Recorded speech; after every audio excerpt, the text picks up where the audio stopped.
Next. What is it? What is this? Who is it? Is this yours? Oh, I think this is Gigi. Live Gigi. You don't know Gigi. You guys showed me Gigi and I ended up liking her because of you guys. You would. Yes. You would.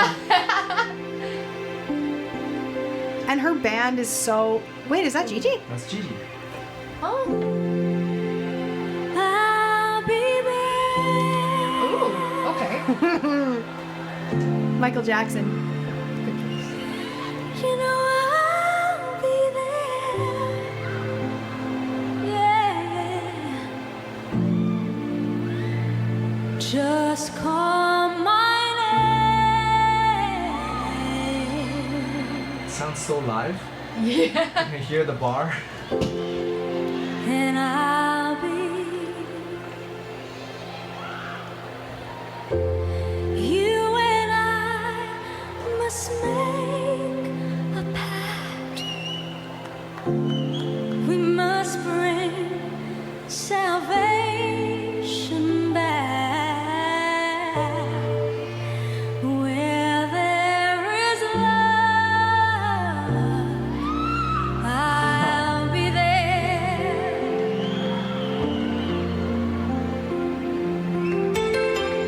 I'll reach out my hand to you. I have faith in all you do. Just call my name and I'll be there.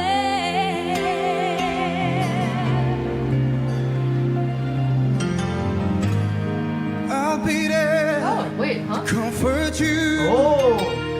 In the world of dreams around you. I'm so glad I found you. I'll be there with a love that's strong. I'll be your strength. You know I keep holding on.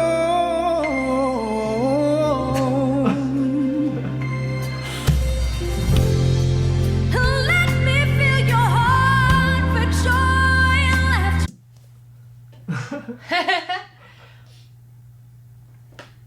It's just so good. Is this slower than the normal? Maybe. version? A little? A touch. Maybe.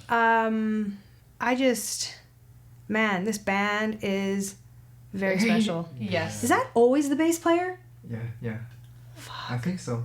Yeah. What the fuck? They're all good singers too, eh? It's crazy. I think he's the best singer Out of the band. in the band, I think, yeah.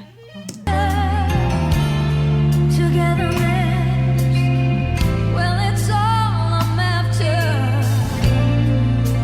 Just call my name and I'll be there. I feel like I've seen enough videos of her. Like, this must be recent. Is it? Could be, yeah. Like, I feel like she has matured 1,000 times over.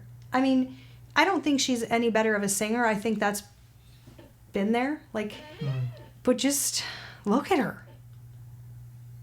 Duh.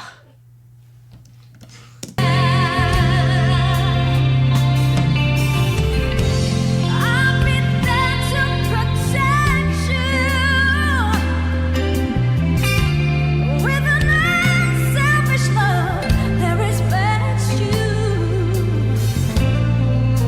Just call my name and I'll be there. But there is a marked difference between hearing her jam in her jam space and the choices she's making here, because when you're live, I don't care how comfortable you are, you're supposed to have a little bit of adrenaline. You're supposed to take some risks. You're supposed to feed off the air and the energy, and she is. And she is.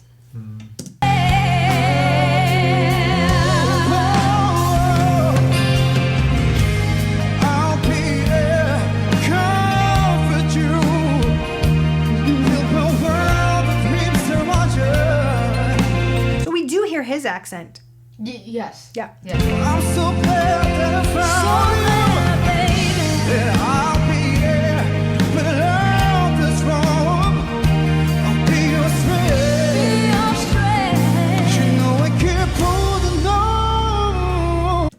totally off topic here, but just an interesting share. The more I've worked with people and been around people that speak different languages and sing in different languages and helping them sing in English,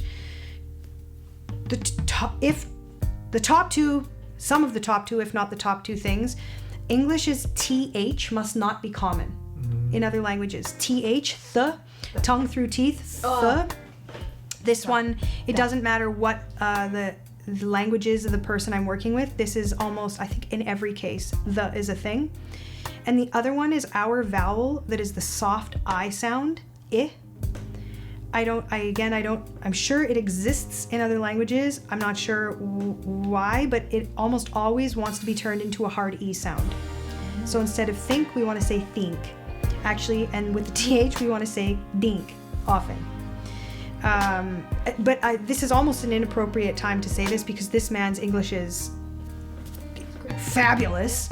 But it's just, it points out to me those two things that I heard was the soft I turning into an E and the TH kind of, it's not so bad, but those are the things. So if you're not an English speaker and you are wanting to sing in English, I would honestly put those at the very top of your list to work on to help the English sound authentic. Soft I sound is, his, this, think, and think, that, this. That is a great observation because even working or when I first met Kyle, Kyle is her fiance who is also Filipino and speaks Tagalog.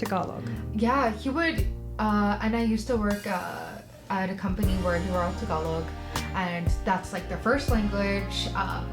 They would always say, I think the. I think go get the. Yeah. That's very common. Yeah, so the tongue, I think it's a very active, if you're not used to it, tongue between teeth and then air through teeth, right? We need air to actually come through the teeth, and it often turns into that D sound, the, tongue behind teeth, the. Yeah.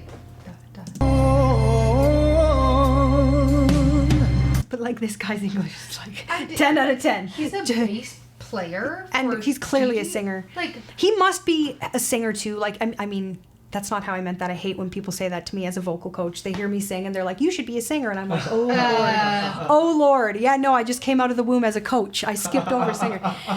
What I'm saying is it wouldn't surprise me if he had his own band that he fronts is what I mean. Because like to play even bass and sing, like it's really difficult. It's really difficult. To sound that good while you're playing. Yeah, and it's not like you can piece out of the bass and do your solo. That's your, It's like, you're keeping the song going. Drummers too, when I see drummers sing, I'm like, God how bless do you do you. that? God bless you. I'm over here trying to clap. And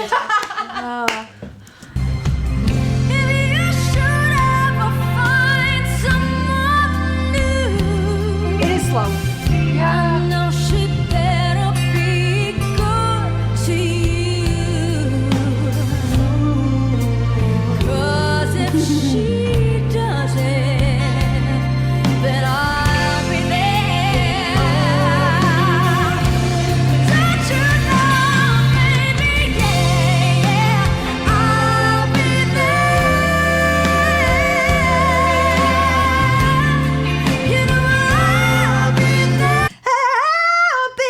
Covered this? No, my parents tried to force me to do this when I was younger, and I said no. I was like, I don't want to do it today.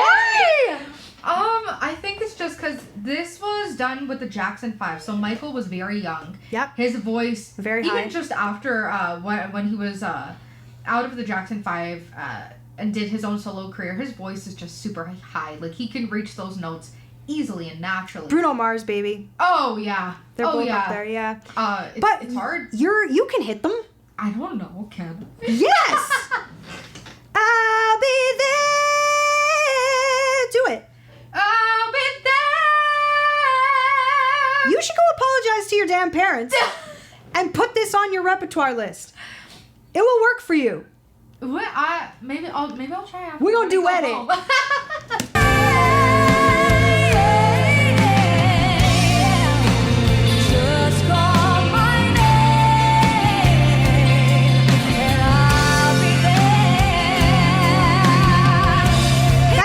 Vibrato. Which one? That one? At the end. Whatever it is y'all do. Scooping out the bottom. Hold on. Okay. Hold on.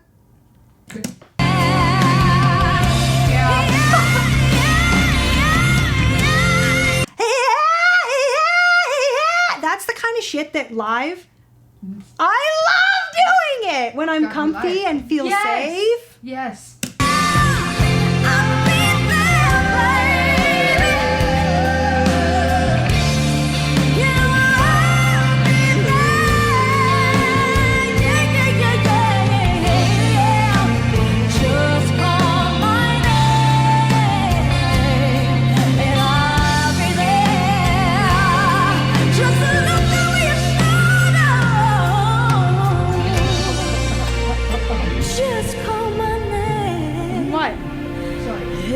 I'm just trying to figure out what that note is because she keeps going up. That she's ripping. Yeah. F. Like, how do you? I guess for her, she's done lots of performances like this. Is there parts of the song where you hear she's trying to save her voice for vocal fatigue, or is she just going full out the entire No, song? I actually think this is quite subdued, but this is the quintessential, that's a great question. This is a quintessential example of how a singer achieves these big, bold notes without burning out. It's what we talked about, you and I. It's twang. She's not yelling. Yeah. This is focus. This is Very narrowing narrow. in so that we still get that piercing, exciting, thick feeling sound without actually yelling. Yeah. And you know what? Kudos to her, because when you're live, this has happened to me before. When you're live and you do have that energy and adrenaline in the crowd in front of you, it's really easy to want to, like, no, I'll really show you. I'll really do it. And then you're fucked. Yeah. You're fucked. Yeah. So this is a great example of, right, the audience got to experience this in full color. Nobody feels like they got any less of her than they could possibly want. But this is a very skillful way to deliver huge, big, high, fat notes without blowing it.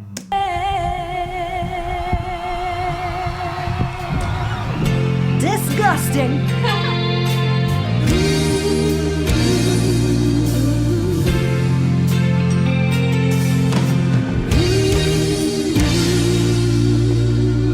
Look at her shoes, eh? She's so gorgeous. She is so gorgeous, but she's wearing these giant, like, white Reeboks or something. High tops. That's a thing too. The thing about performing, and when you said before, like, how do you feel comfortable? How do you feel anxious? The thing that makes me anxious about performing too is wearing high heels. Is that a thing for you? I can't wear high heels when I perform. I have to be, like, touching the ground with sneakers, because then I feel like I'm more balanced and stable, and that's one thing to calm my nerves. Definitely. I definitely hear you. When I do sound checks, I usually bring the heels I want to wear, but I hear you. Yeah. I actually think that younger generations, well, I guess it depends what genre, because I guess K-pop and all of that stuff, they're still wearing, like, crazy stuff. But I do think that there is, not even younger generations, I think it's becoming more acceptable. Do you remember Joss Stone? No? She's a soul singer, I believe from New York. And she's been performing in bare feet for 2 decades. But I think stuff like that, of finding a way to be more connected and rooted, like whatever that means to you, if it's sandals, if it's bare feet, if it's sock feet, if it's sneakers, if it's high heels, whatever it is for you, I feel like there's more room to do that now and to kind of work that into your artistry. Yeah. But you're right, I mean, I think I've mentioned on this show, my sister and I watch a lot of beauty pageants. We just watched Miss America this past weekend, and a couple girls tripped in their gowns, and one of them tripped while she was dancing because the stage is, like, greased up and crazy. And I think that that's part of it. As a singer, you really want to deliver. You really want to deliver here, and you really want the poise here. Yes. And high heels, you know, some women that work in them, if you're a business lady and your your work skirt and you function in high heels, or my friend's a hairstylist, she wears high heels day after day, and she could run a marathon in them. But some of us, Do not. So when you put the high heel on, you're in like a completely different world. And they do hurt. Like high heels hurt. Yeah, Like, I can't lie to you. I mean, people get used to them, but they're painful. And you're also standing on a twig. So if you have any adrenaline or any nerves, and stages have little cracks and bumps and things. So yeah, I mean, all these little factors end up mattering. For sure. Yeah. Here's a little tutorial for one of the Defying Gravity choruses. Line 1. I'd sooner buy Defying Gravity. Here it is in slow motion. Notice the scoops. I'd sooner buy Defying Gravity. So we have a scoop on ner, I'd sooner, and gravity. Gravity. And we have a thinner tone on sooner by than we do on Defying Gravity. Thin to thick. Line 2, slow motion. Kiss me goodbye, I'm defying gravity. It's not as hard as it is fast. And this whole line is a little bit thicker than the last line, and it is pretty high, but you can always thin it out if you need to. Practice this. Goodbye. Smooth it out. Goodbye. Practice it in your head voice if it's easier. Goodbye. Last line. And you can't pull me down. This is in a pretty thick tone, like talking or yelling. And you can't pull me. 2 things to notice. Extra little note. Pull me. Do you hear it on the M there? Pull me. Lastly, you get to do a little yodely cry thing on down, down. You can practice down. You're quickly shooting up into a thin place and then crunching back down into a thicker place. Down, down. Do it a million times. Down. Did you get it?